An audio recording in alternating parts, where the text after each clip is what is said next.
a technique that people can use with what you just said? So if they're trying to build up their tolerance, how do you measure that? Or what does that feel like? Yeah, so it's gonna like breath holds are a great way to do that. So just like static apnea, where you're just sitting down in a comfortable position, it's going to be different for everyone, right? Depending on kind of where their baseline is. But you could start off just by like, holding your breath for 10 seconds and kind of just repeating that over and over again.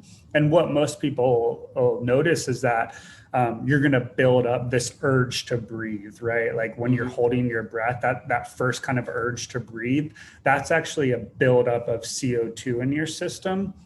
Most people that kind of like aren't educated on this topic believe that it's actually when you hold your breath and that urge to breathe is diminish in oxygen. But really it takes for most people, like, quite a while for those oxygen levels in your body to actually drop where it would become a dangerous scenario.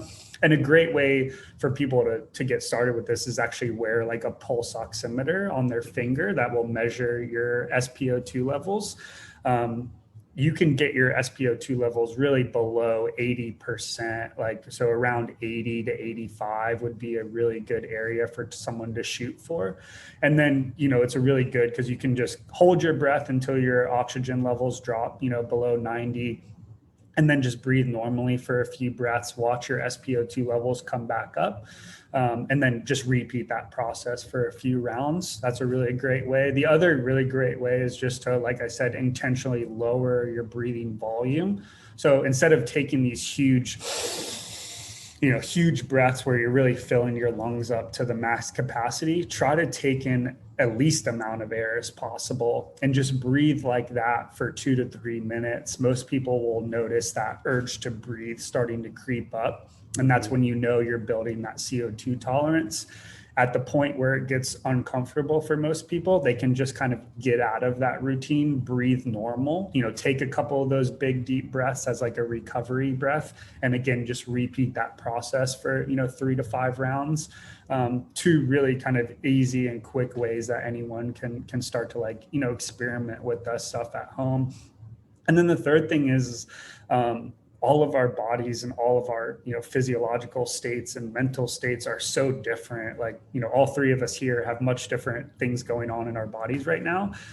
So it's not a one size fits all approach. I always encourage people, you have to experiment with this stuff and see how your body reacts, and use data points, use a pulse oximeter.